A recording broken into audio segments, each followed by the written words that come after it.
नमस्कार. चला तर मी कल्पना आज एक नवीन रेसिपी घेऊन आलेली आहे. माझ्या यूट्यूब चॅनल तुम्हा सर्वांचं मनापासून खूप खूप स्वागत आहे. चला तर तुम्हाला पाहताच लक्षात सुद्धा आलं असेल की आज काय मेनू आहे. त्यासाठी काय काय साहित्य लागणार आहे. ह्या ठिकाणी एक वाटी आपण तांदूळ घेतलेले आहेत. दुसरी वाटी सुद्धा आपण तांदूळच घेतलेले आहेत. तांदूळ जे आहेत ते आपण ह्या ठिकाणी रेशनचे घेतले. तुम्ही कुठलेही तांदूळ घ्या. छोटी वाटीचं एक मेजरमेंट ठेवायचं. त्या वाटीनं आपण मसूर डाळ घेतलेली आहे. एक वाटी आपण ह्या ठिकाणी चणा डाळ घेतलेली आहे. त्याच वाटीनं आपल्याला सेम उडद डाळ घ्यायचं आहे. अगदी स्वच्छ करून घेतलेल्या डाळी आहेत ह्या. आता त्याच वाटीनं आपल्याला एक वाटी आपण ह्या ठिकाणी मूग डाळ घेणार आहोत. अगदी पौष्टिक थंडी स्पेशल आपण ह्या ठिकाणी बनवत आहोत. आपल्याला वाटीचं प्रमाण सेम ठेव. त्याच वाटीनं आपण एक वाटी तूर डाळ घेतलेली आहे. आता सर्व डाळी आपल्या घेऊन झालेल्या आहेत. ह्या ठिकाणी एक चमचा इतका आपण मेथ्या घेतलेल्या आहेत. मेथ्यामुळे अगदी छान भन्नाट पदार्थ होतो, नक्की टाका. आता ह्या ठिकाणी सर्व डाळी टाकून झाल्या. आपल्याला स्वच्छ धुवून घ्यायचे.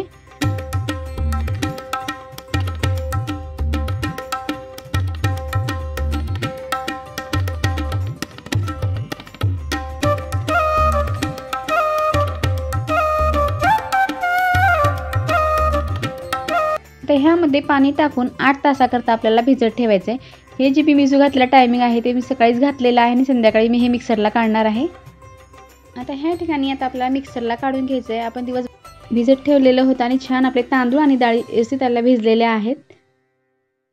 आता आपल्याला ह्यामधलं पाणी काढून टाकायचं आहे आणि मिक्सरच्या भांड्यात टाकल्यानंतर बारीक वाटण करून घ्यायचे.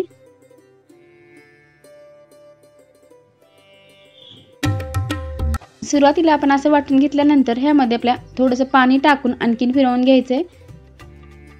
आता ह्या ठिकाणी पाहू शकता अगदी छान आपले लहान आकारामध्ये आपण हे पेस्ट करून घेतलेली आहे. आता सर्व कन्सिस्टन्सी आपल्याला ह्याच पद्धतीने ठेवायचे. अगदी लहान आकारात आपण सर्व तांदूळ काढून घेणार आहोत. चला तर फटाफट मिक्सरला आपण पूर्ण तांदूळ वाटून घेऊ.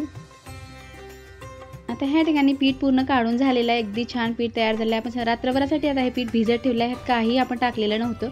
अगदी छान रात्रभर पीठ ठेवल्यानंतर पाहू शकता ह्या ठिकाणी मस्त फॉर्मेट झालेलं आहे. अगदी छान लुसलुशीत जाळीदार पीठ आपलं हे फुगलेलं आहे. इतकी थंडीचे दिवस असताना सुद्धा पीठ छान तयार झालं. आपण ह्यात सोडा मीठ काहीच टाकलेलं नव्हतं. फक्त आपण मिक्सरला काढून वाटण करून झाकून ठेवलेलं आहे. इतकं छान आपलं हे पीठ बनवून तयार झालं. तुम्ही नक्की ट्राय करून पहा. अगदी पौष्टिक मुलांना भन्नाट पद्धतीचा पदार्थ. आपण ह्या पिठापासून भरपूर असे पदार्थ बनवू शकतो.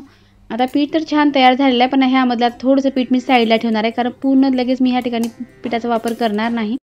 आता हे अर्ध पीठ आपण आप्यासाठी वापरणार आहोत. अर्ध पीठ जे आहे ते आपण डोसे करणार आहोत. घट्ट पीठ आपण आप्यासाठी ठेवलेलं आहे.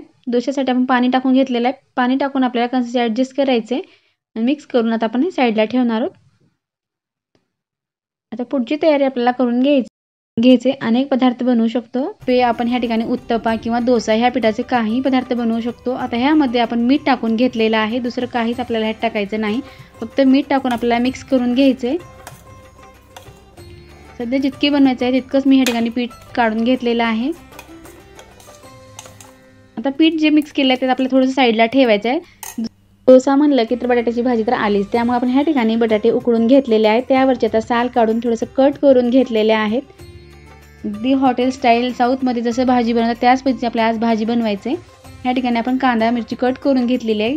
गॅसवरती पॅन ठेवलेला आहे. 4 ते 5 चमचे इतकं तेल टाकून घ्यायचं. तेल छान गरम झालं की मोहरी टाकून घ्यायचे. मोहरी छान तडतडली की त्यामध्ये आपण जिरे टाकून घेणार आहोत. जिरे आणि मोहरी तडतडली की त्यामध्ये 1 चमचा उडद डाळ टाकून घ्यायचे. 1 चमचा इतकी चणा डाळ टाकून घेणार आहोत. 1-2 मिनिट झाले की ह्यामध्ये जो आपण कांदा कट करून घेतलेला आहे तो टाकून द्यायचा. डाळी छान तळलेल्या आहेत. कांदा आणि कढीपत्ता आपण एकदम टाकून दिलेला आहे. 2 मिनिटाकरता असंच मिक्स करून घ्यायचे.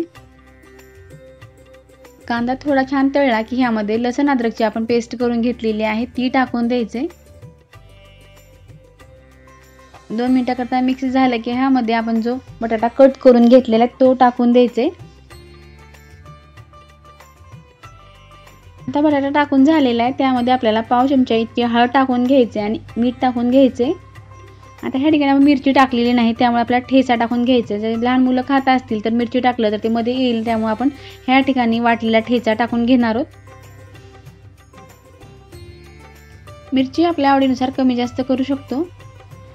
आता मिरची टाकून घेतलेली होती, आपण कोथिंबीर सुद्धा टाकून घेतलेली आहे आणि मिक्स करून घ्यायचे।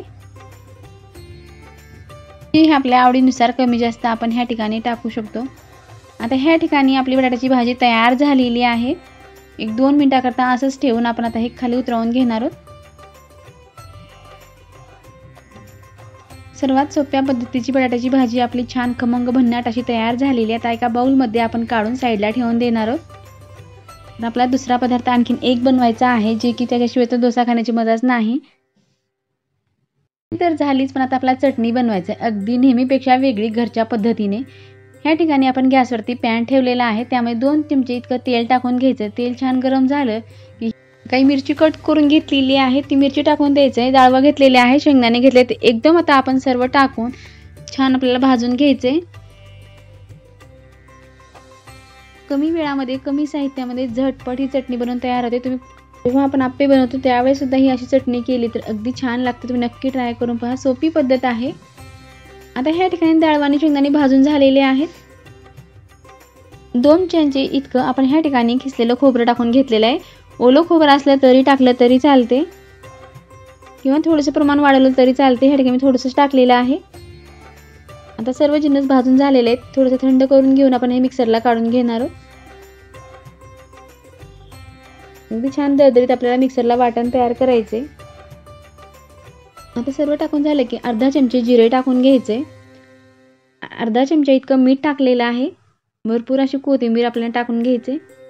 आता छान वाटण तयार करून घेतलेलं आहे, पाहू शकता अगदी छान खमंग आपलं वाटण तयार झालेलं आहे। आता ह्यामध्ये तुम्ही नुसतं पाणी टाकून चटणी वाटून घेतलं तरी चालते, पण मी ह्या ठिकाणी चवीसाठी 4 ते 5 चमचे इतकं आपण दही टाकून घेणार आहोत। अगदी ताजं फ्रेश असं दही घ्यायचंय। पाणी टाकून सुद्धा वाटलं तरी सुद्धा चटणी अगदी छान लागते, पण दह्यामुळे थोडासा आंबटपणा येतो, त्यामुळे आपण दही टाकून घेतलेलं आहे। आता थोडंसं पाणी टाकून कन्सिस्टन्सी ॲडजस्ट करण्यासाठी आपण हे वाटण तयार करून घेतलेलं आहे आणि चटणी आपली भन्नाट बनवून तयार झालेली आहे।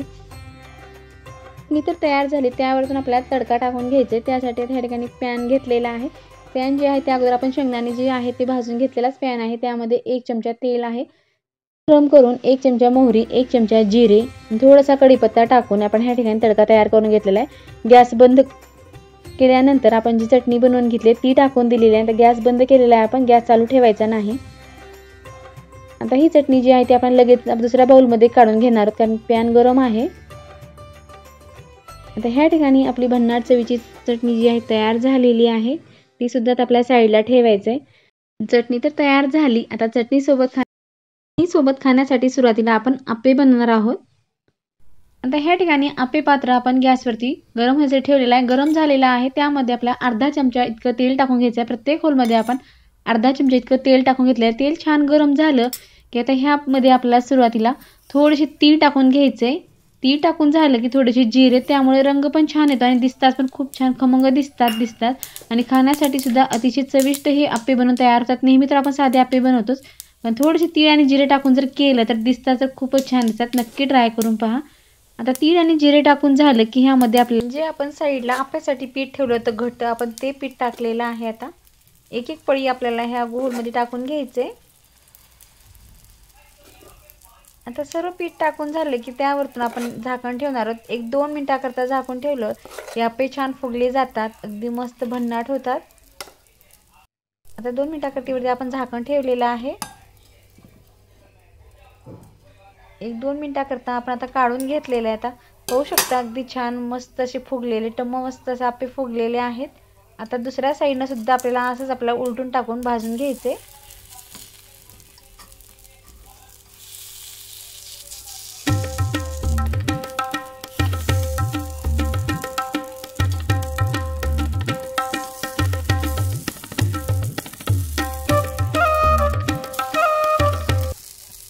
उलट सुलट करून आपण दोन्ही प्रकारचे आप्पे बनवून घेतलेले आहेत। ह्या ठिकाणी तीळ आणि जिरे लावून घेतलेला एक घणा काढलेला आहे आणि दुसरा जो घणा आहे न तीळ लावता आणि जिरे लावता आपण करून घेतलेला आहे। अगदी भराभर आपण आप्पे अगदी टम्म फुगलेले बनवून घेतलेले आहेत। तर आपल्या प्लेटमध्ये लावून घ्यायचं आणि सांबार सुद्धा बनवलेला आहे सोबत खाण्यासाठी। हे सांबार कसं केलं तुम्हाला पाहायचं असेल तर प्लीज कमेंटमध्ये सांगा, नक्की दाखवण्याचा प्रयत्न करेन। छान आपले डोसे आणि आप्याचे प्लेट आपल्याला तयार करून घ्यायचे। अगदी छान टम्म फुगलेले, खाताच खाऊ वाटणारे खमंग आपले हे आप्पे बनवून तयार झालेत। सोबत खाण्यासाठी आपण चटणी सुद्धा लावून घेतलेले। मी आता टेस्ट करून पाहते, तुम्ही सुद्धा नक्की करून टेस्ट करून पहा आणि कमेंटमध्ये सांगायला विसरू नका। आता आपल्याचं प्लेट तर तयार झालं, तर आपल्याला डोशाचं प्लेट तयार करायचं आहे।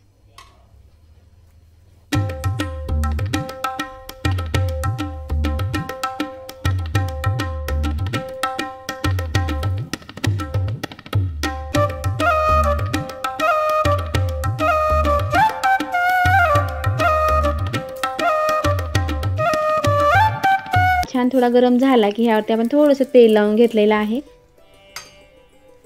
आता पळीने आपण थोडं थोडं करून पीठ टाकून आपल्याला स्प्रेड करायचं आहे। अगदी हलक्या हाताने आपल्याला स्प्रेड करायचा आहे। बिलकुल डोसा हा बिघडत नाही, अगदी पौष्टिक मिक्स डाळीचा डोसा अगदी भन्नाट होतो। तुम्ही एक वेळेस नक्की ट्राय करून पहा। नेहमी आपण उडद डाळ आणि तांदळाचा डोसा तर बनवतोच, पण ह्या पद्धतीचा डोसा बनवून पहा, अगदी बिघडणार सुद्धा नाही आणि अगदी चवीला खूप भन्नाट लागतो। आता ह्या ठिकाणी स्प्रेड करून झालेला आहे। 1-2 मिनिटाकरता असंच ठेवायचं आहे। 2 मिनिट झाले की वरतून आपण थोडंसं तेल टाकून घेणार आहोत, जे की आपण तेल खूप कमी लावलेलं आहे। पहिलाच डोसा आहे, सुरुवातीला तेल लावावं लागतं, नंतरचे जेव्हा आपण डोसे बनवतो त्यावेळेस तेल बिलकुल लागणार नाही। आता ह्या ठिकाणी छान आपला डोसा हातदर होतो, पाहू शकता कटा सोडलेला आहे आणि डोसा आपला हातदर झालेला आहे। अगदी कुरकुरीत कडक असा हा डोसा बनवून तयार झालेला आहे। आता आपल्याला हे प्लेटमध्ये काढून घ्यायचे। मला पाहताच लक्षात येत असेल, अगदी रंगात सुद्धा सुरेख आणि खाण्यासाठी सुद्धा खमंग असा हा डोसा बनवून तयार झालेला आहे। प्लेटमध्ये डोसा लावून घेतलेला आहे, सोबत खाण्यासाठी आपण भाजी सुद्धा लावून घेतली आणि जी चटणी आपण बनवलेली आहे खमंग ती सुद्धा आपल्याला लावून घ्यायचं आहे। प्लेटमध्ये तर काढून झालेला आहे, आता वेळ झालेली आहे खाण्याची आणि खाऊन पाहण्याची की आपला डोसा कसा झाला आहे, किती कुरकुरीत झाला आहे। तुम्हाला आवाजावरने किंवा पाहताच लक्षात येत असेल किती जाळीदार आणि किती कुरकुरीत हा डोसा बनलेला आहे। तुम्ही नक्की ट्राय करून पहा। केल्यानंतर कमेंटमध्ये सांगायला विसरू नका की हा डोसा कसा झाला आहे, किंवा माझ्या चॅनलवर नवीन असेल तर प्लीज चॅनल लाईक करा, शेअर करा। जेव्हा मी नवीन असे व्हिडिओ बनवेल सर्वप्रथम तुम्हाला पाहायला भेटतील। तुम्हाला मी कट करून दाखवते की डोसा किती कुरकुरीत झालेला आहे। तुम्हाला आवाजावरून सुद्धा लक्षात येत असेल, अगदी कुरकुरीत खमंग मिक्स डाळीचा अतिशय पौष्टिक असा डोसा बनवून तयार झालेला आहे। आता मी टेस्ट करून पाहते की डोसा आणि भाजी चटणी कशी झाली आहे। अगदी भन्नाट खमंग चवीची डोसा आणि चटणी तुम्ही नक्की ट्राय करून पहा। केल्यानंतर कमेंटमध्ये सांगायला विसरू नका। व्हिडिओ पाहिल्याबद्दल धन्यवाद।